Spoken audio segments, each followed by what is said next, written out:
شما برید انتخاب کنید. دستگاه قضایی مرکز قدرت، نهادهای نظامی هستند مرکز قدرتن و اونها انتخابی نیستن، اونها انتصابی هستند، با اراده رهبر تعیین میشن. بنابراین انتخابات شما در ریاست جمهوری در اداره کشور نقشی نداره.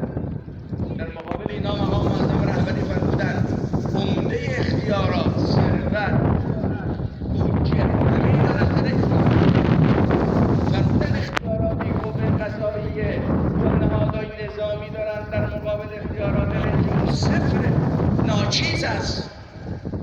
اصل قدرت من رئیس جمهور شخص دوم دیگه رئیس جمهور، همه سرنوشت ملت به دست رئیس جمهور سپرده است.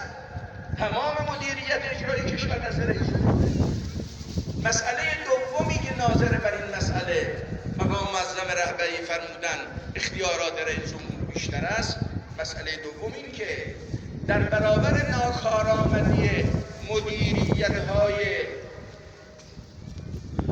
دولت افراد میگن قوه قضاییه نگذاشت، نهاد نظامی نگذاشت، نهاد امنیتی نگذاشت، میگن ما در اینجا